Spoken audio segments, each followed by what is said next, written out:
So the situation we find ourselves in today is, instead of the world being a safer place after going through this horrific period of time in the 1980s, it's like we've gone back in time. It's like a Michael J. Fox movie. You know, we got in our DeLorean and we went too fast and poof, we're back in time. Because once again, we have NATO facing off against a Russian military capability. And now the United States, having withdrawn from the INF Treaty in 2019, is talking about sending intermediate nuclear missiles back to Europe to recreate the exact same situation that we got rid of in the 1980s. And now what's worse is that in the Cold War, it was called a Cold War because we never really got into a shooting match. Today we have a hot war.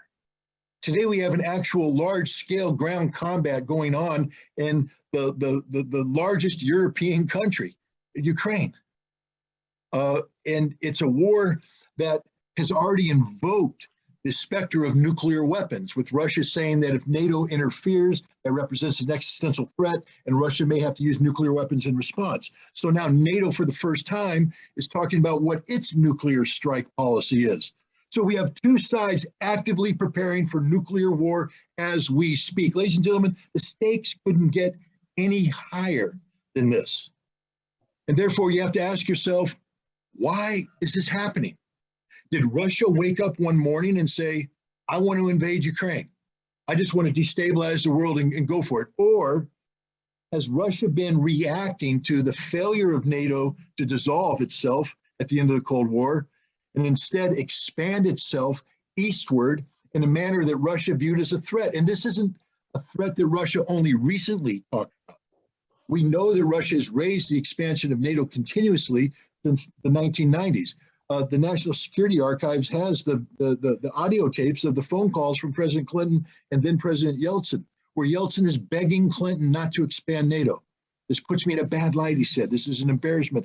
I lose face with my people. And Clinton said, sorry, we're expanding NATO anyways. Vladimir Putin, when he became president, said, hey, rather than just expanding NATO, why don't you invite me in? And that way we don't have to worry about it. We'll make it one big happy club.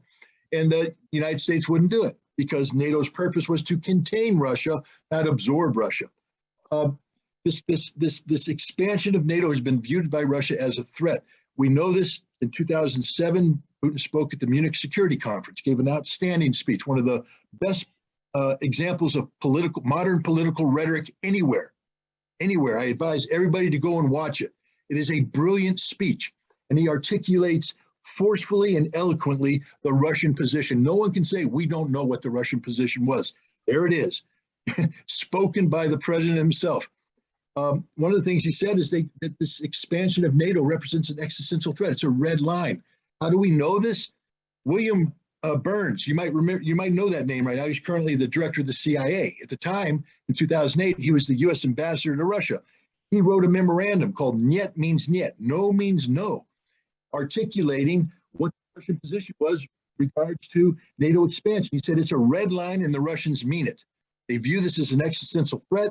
If you continue to expand NATO, and here's the important thing, and he wrote this in February 2009, if you continue to push for the expansion of NATO, Russia will have no choice but to invade Ukraine, and Ukraine will lose at a minimum the Crimea and the Donbass. He predicted the future. Maybe that's why he's the director of the CIA today, but he predicted the future accurately. No one can say we didn't know. We knew, and yet we continued to do this. And we pushed Russia into a corner until last December. They said enough is enough. They sent 2 draft treaties demanding a restructuring of the European security framework, and they demanded Ukraine opt out of NATO, become neutral. They said, we're not joking. Take this seriously. If you don't take this seriously, we will have no choice but to undertake what they call the military technical option. They weren't taken seriously. The United States and Europe ignored them, belittled them, mocked them. And now we have what we have, because the Russians don't bluff. That's lesson number 1 out of this whole thing, is the Russians don't bluff. So as you evaluate what's going on, you hear a lot of spin out there about what's happening, the Russian this, Russian that. Take the Russians at face value. When they say they're going to do something, they're going to do something, exactly the way they said they're going to do it. So that's where we are today. We have a major war ongoing in Ukraine, one that, by the way, Russia is winning decisively. I'm not here to promote war. This is an anti-war group, but we're here to talk about the facts. And the fact is, Russia is winning this war decisively. We can go through the metrics all you want. I have a huge amount of experience in this. I've been studying military math all my life. And I'm telling you right now, whatever metric you put up there, Russia has won this war hands down. And they're in the process of, I believe, wrapping up one of the most stunning military victories in modern history. But you won't hear about that because our media is spinning it the exact opposite. And maybe we can talk about why that is at a later date. But that's where we are today. I hope that wasn't too long of an answer. Great. Thank you very much, Scott. I forgot to mention in Scott's introduction his extensive military career and military experience, and I think we heard some of that just now. My question was going to be about the reasons for war, but you asked a lot of that. You answered a lot of that. We hear on the media here, again, that it was totally unprovoked. We don't hear about the expansion of NATO and the kinds of things that you said. But there's another aspect of it, maybe you could talk about it, is as far as the United States is concerned, the war started in February. But as far as the people of Ukraine are concerned, it started in 2014, and there's been an ongoing war in the Donbass, which thousands of people have been killed. I'm wondering if you would like to mention anything about that, Scott. Sure. Well, I think, again, I'm a historian by training, so I always go back to the beginning because I don't like to start in the middle of a story because you miss the context. The beginning actually goes back to World War II. Prior to World War II, the Molotov-Ribbentrop German name that basically divided Poland up in 1939 between Germany and the Soviet Union.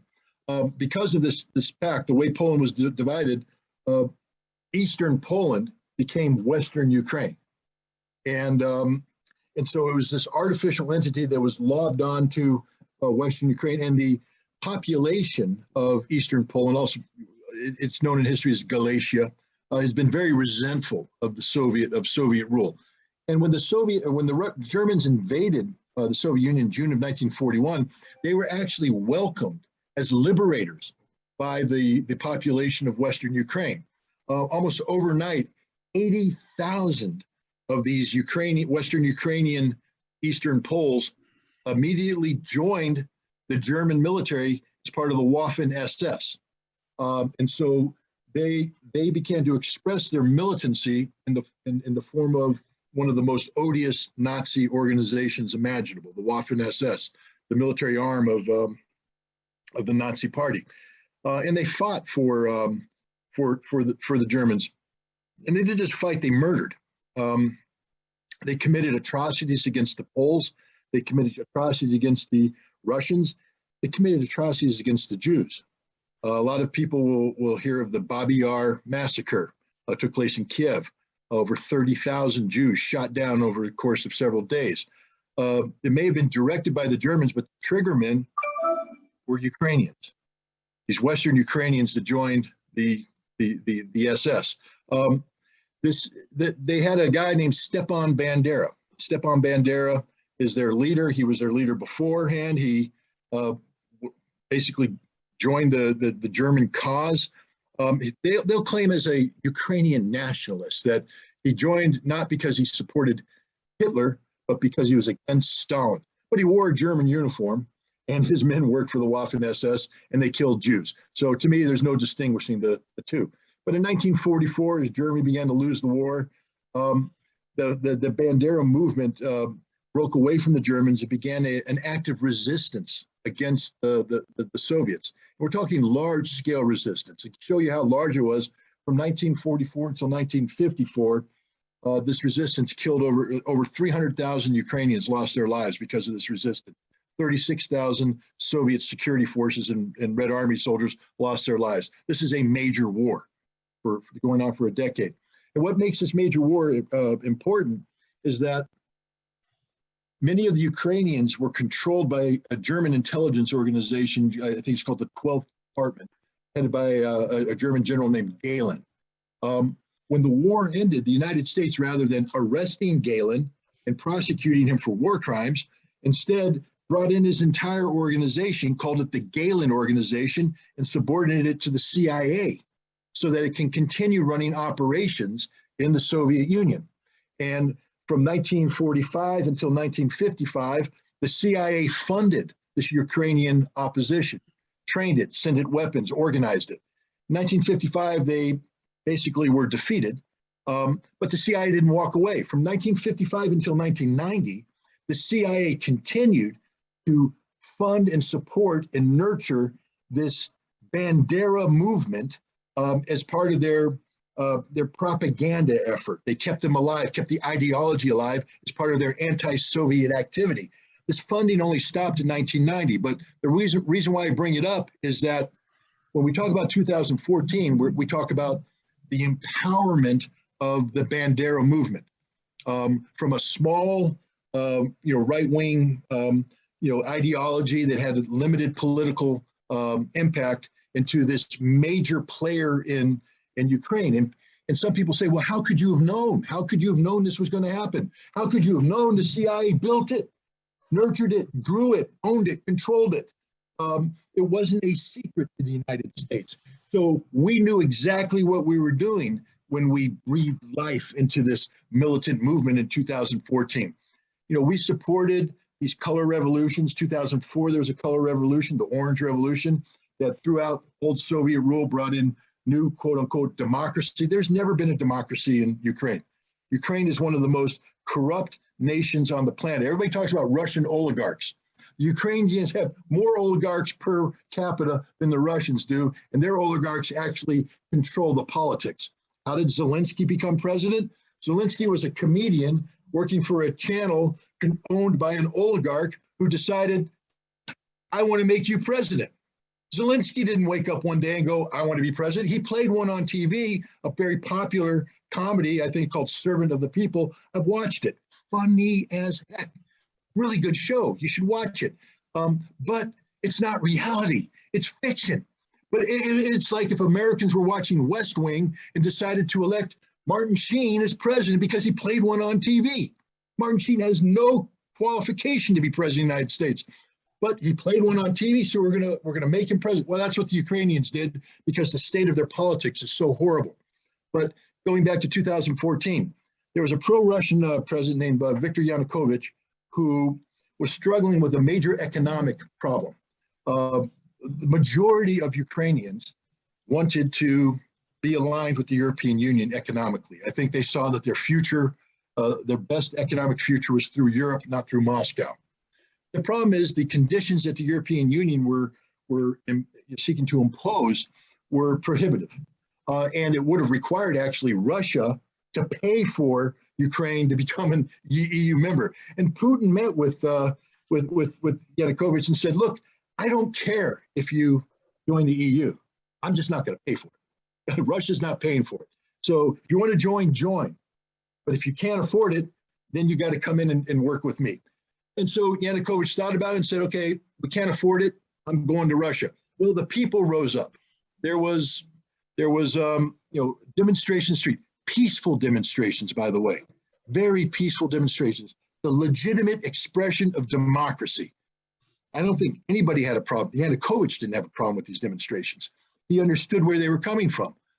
But then what happens is the United States and the European Union come in and say, there's a weakness here. We can solve this problem by orchestrating a coup d'etat that will eliminate Yanukovych, and we can bring in our own people.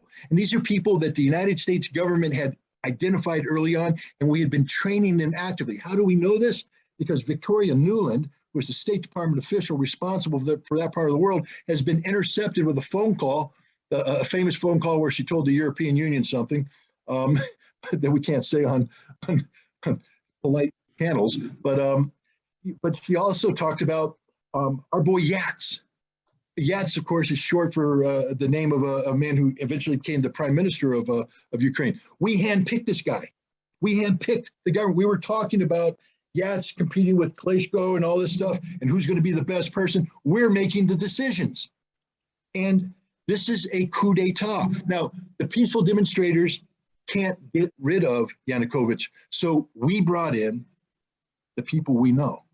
We brought in the Bandera people. And they came in armed. They seized, they stormed police armories, took weapons, came down, and they overnight, they turned what was a peaceful demonstration in the Maidan Plaza into a violent revolution that killed scores of people.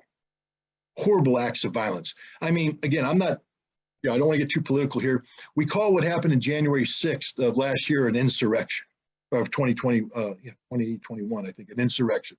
You know, the horrific storming of the U.S. Capitol.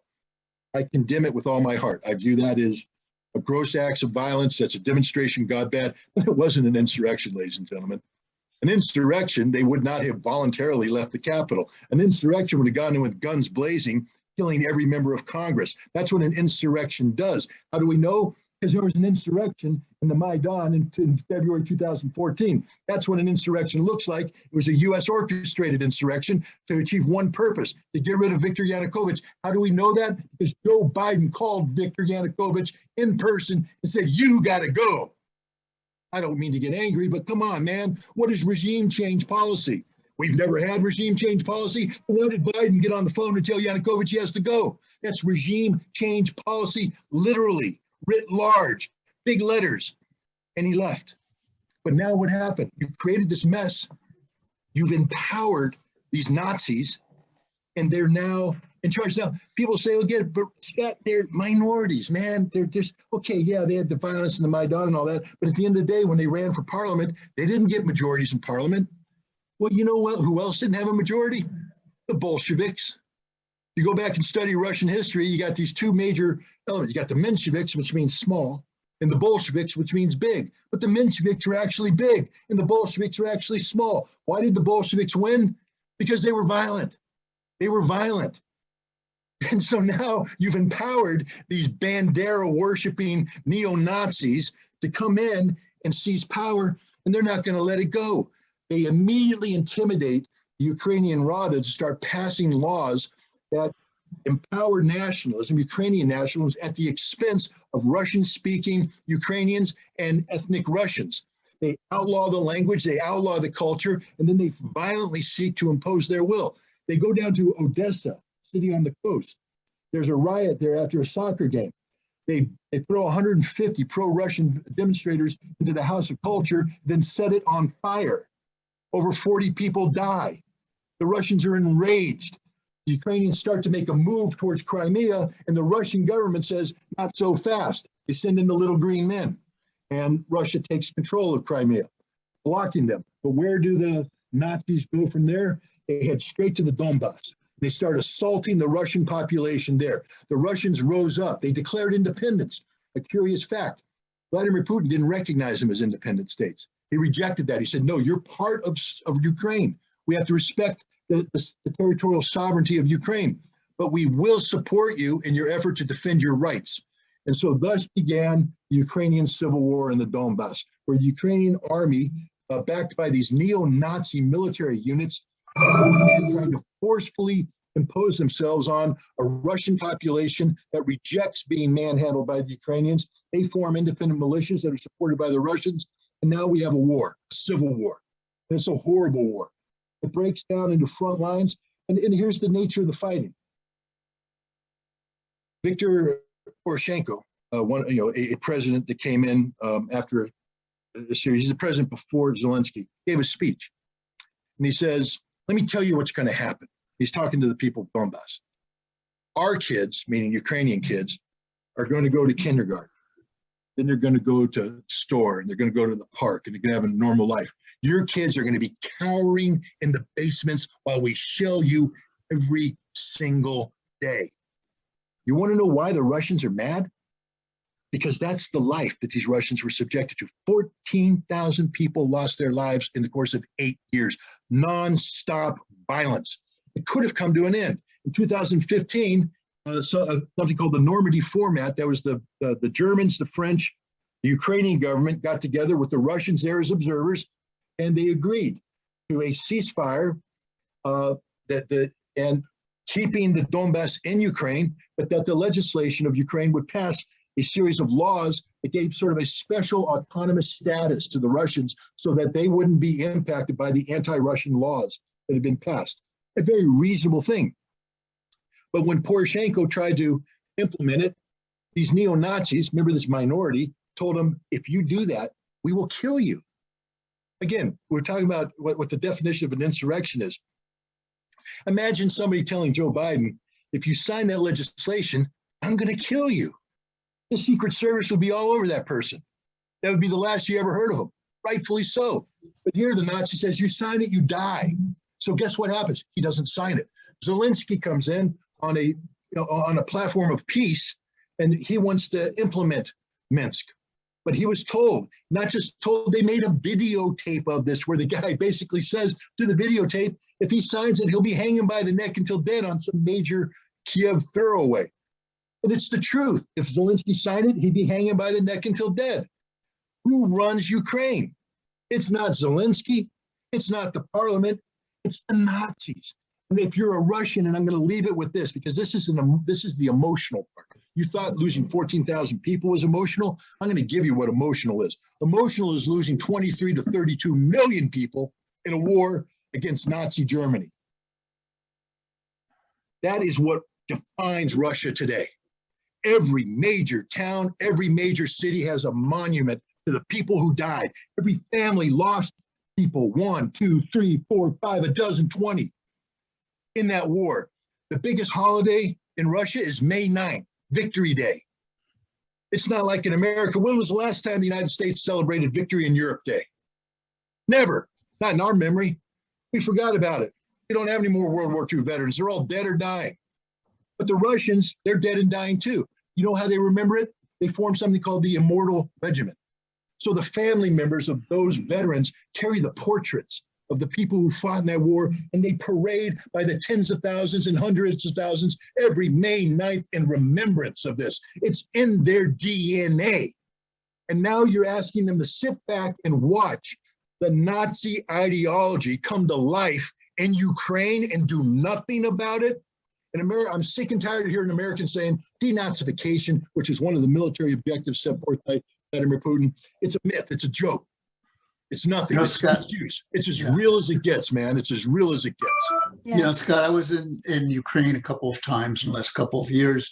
Last time I was there, it was around May 9th. It was on May 2nd, to be with the people in Odessa who were the family members of the people that were killed by the Nazis at the House of Trade Unions.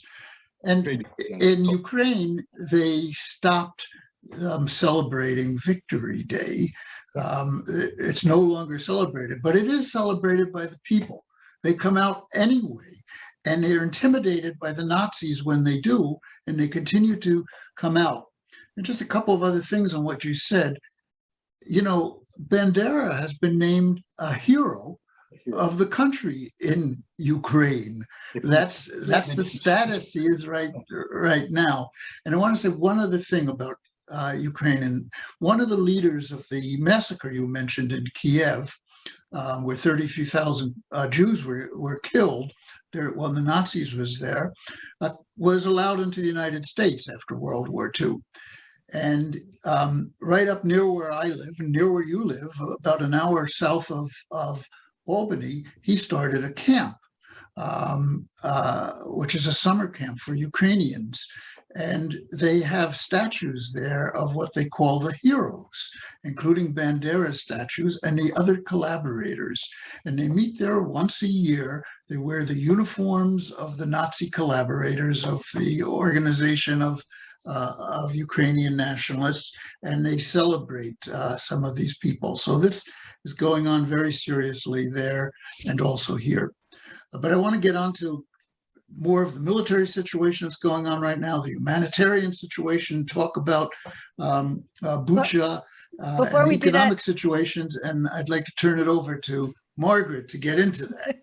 well, actually, I there's so much to unpack here. And before we move on to the humanitarian situation, which is really important, Scott, you've been doing a lot of good writing about the legality of this.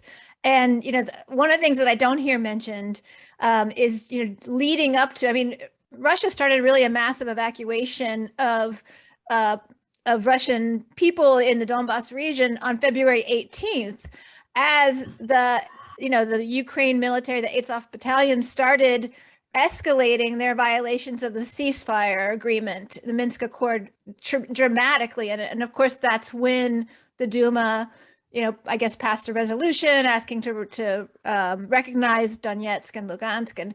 And then the leaders of those regions are, asking for help. So I think that's something, if you could comment on why it became so critical on February 24th that Russia began this military intervention. But then, as well as that, more on the legitimate security concerns of Russia considering Article 4 of NATO. And so if you could talk about both of those. Okay, well, let's, again, in World War II, the United Nations was formed, and one of the goals of the UN was to ban war. I think the Nuremberg Military Tribunal had come to an agreement that the greatest war crime of all was a war of aggression, because from the war of aggression, all other war crimes emerge. And so the idea was, how do we stop wars of aggression? They just banned it outright, illegal. There's two exceptions to this. One is a Chapter 7 resolution passed by the Security Council of the United Nations. And that is when the Security Council determines that a situation has occurred that threatens international peace and security and the welfare of nations, that it can authorize UN member nations to use military force to rectify that situation. The most recent example of a Chapter 7 war was Operation Desert Storm back in 1990, 1991. 1991 was Desert Storm, Desert Shield was 1990, in response to Saddam Hussein's invasion and occupation of Kuwait. Again, I'm not here to say good, bad, whatever. I'm just talking about the law right now. And the law said when he invaded Kuwait, the Security Council met and said, we're authorizing the use of military force. And military force was used to achieve the liberation of Kuwait. That is a lawful war. Doesn't make it a just war, doesn't make it a good war, it's just a lawful war. The other way that force is through Article 51. Article 51 allows for legitimate self-defense, either in terms of an individual nation or collective self-defense. And that's an important notion right now, collective self-defense. That's going to come into play. So basically, if you're attacked, you have the inherent right of self-defense. But now we come to one of the questions that emerged, and it actually comes from a period in American history, actually, 1837. There was a U.S. ship called the Caroline operating up by the Canadian border. And the Caroline was providing weapons and manpower, was smuggling weapons and material support to some Canadian rebels that were fighting the British Army. And the British Army knew that the ship was coming in, so the British Army attacked it. So the British Navy attacked the U.S. vessel, which is an act of aggression, unprovoked, they would say. But the British made the claim of the need of preemption based upon the imminent threat posed by the Caroline to the security of the British. So the concept of preemptive self-defense was born. And actually the Caroline affair, the Caroline case, is quoted to this day as one of the bedrock, the legal precedents for the doctrine of preemption. And preemption is basically, if somebody's sitting there, bandaging their fist, getting their fist ready, telling you they're going to punch you, lifting weights, getting that big old arm up, and then they're ready to go, and you say, well, I'm not going to wait and just get punched. I'm going to hit them first. You preempted the attack, and that is legitimate self-defense. If there is a genuine imminent threat that can't be resolved by, for instance, going to the Security Council and asking for help. If you feel that you have to act now and a failure to act now would put you at an existential threat, you can preempt. People have tried to use preemption. The United States tried to use this doctrine of preemption to justify the 2003 invasion of Iraq. It was all a lie. You can't preempt based on a lie. You can't manufacture a case on weapons of mass destruction and the nexus they form with al-Qaeda terrorism when there are no weapons of mass destruction and there is no nexus to al-Qaeda terrorism. So that falls apart. Now we come to Russia. Russia has articulated an Article 51 justification for its action in Ukraine. And they articulate it as a preemptive collective self-defense. Now, how can they do that? First of all, let's understand that Russia has no legal right to intervene in Ukraine if this is an internal Ukrainian dispute, meaning that so long as the Donbass was considered to be part of Ukraine, whatever the Ukrainian government is doing to the Russian speakers of Donbass is not Russia's affair. Russia can't intervene. They have no authority to intervene. They can go to the Security Council and ask for a Chapter 7 resolution to be passed, authorize intervention to resolve this, but they knew that that wasn't going to happen because Ukraine was in bed with the United States and NATO. So this is where something you spoke of is very important. The two oblasts or districts of the Donbass, Donetsk and Lugansk, they passed resolutions earlier declaring their independence, but Russia did not recognize their independence. What they did now, or recently, in February of this year, is they petitioned. They passed their own legislation petitioning Russia to recognize them as an independent state. The Russians received that petition, considered that the petition, and then the Russian parliament granted that petition. Why is all this important? That's how constitutionally it has to proceed. So no one can say that this was just made up. No, the laws of the two oblasts, the laws of Russia, were preserved. Constitutional due process was seen. It was then presented to Vladimir Putin, who signed the documents recognizing the independent status of Lugansk and Donetsk. Now what has happened overnight? They're no longer an integral part of Ukraine. And so Russia now can say this poses a threat. But then there's another problem. Wait a minute. No one recognizes them but Russia. It's not like the United Nations says, oh, well, Lugansk and Donetsk, you're part of the family. So are they protected by the United Nations Charter if they're not a member? And the answer is no. Except here comes the nice little exception here, unless they're part of a collective security arrangement with a UN member. And guess who is a UN member? Russia. So Russia now has a collective security arrangement, another treaty that was signed after the recognition of independence. And this collective security arrangement now allows Russia to intercede on behalf of these security partners and resolve the security situation. Now, this only allows Russia to intervene in the Donbass, if we're talking about the law of war. Russia, however, took a look at the situation and said, well, wait a minute, if we go into the Donbass, the Ukrainians have massed between 60 and 100,000 heavily armed troops in eastern Ukraine. And we have intelligence that they're getting ready to launch an attack into the Donbass to preempt our assistance. So now if we go into the Donbass without dealing with this problem, that creates an existential threat for our security operation. We need to preempt the Ukrainian assault.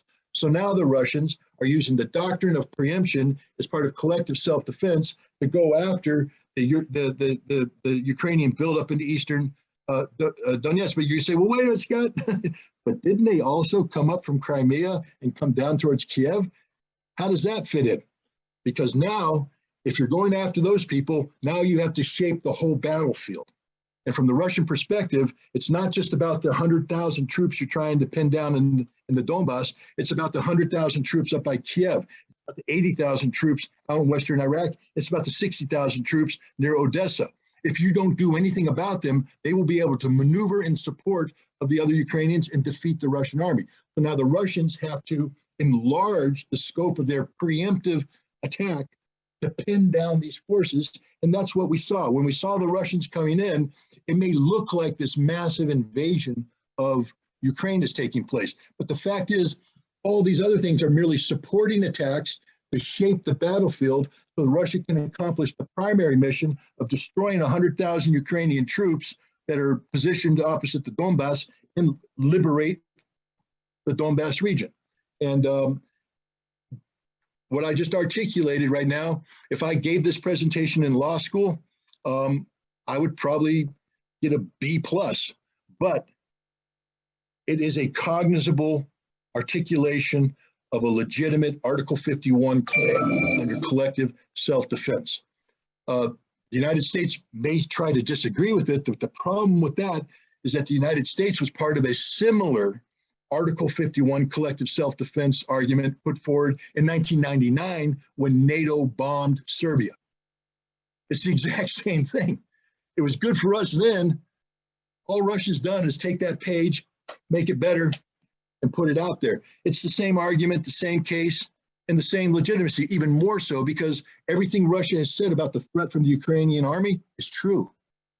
Everything the NATO used to justify their preemption, for instance, the concept of the Serbians committing genocide against the Kosovar Albanians, was a lie. Whatever deaths were occurring is because the CIA was working with the Kosovo Liberation Army to create incidents that provoked fighting with the Serbians, which was then called genocide. It's just like the case, remember we talked about the United States invading Iraq, and you can't get legitimacy off of making up a case about WMD. Well, you can't get legitimacy about making up a case about Serbian genocide. Nothing we're talking about with the Russians is made up. The harm that was befalling the people of Donbass, the 14,000 dead, the buildup of Ukrainian military power, all of it is real, and all of it can represent an imminent threat to security that justifies preemptive self-defense in a collective security arrangement.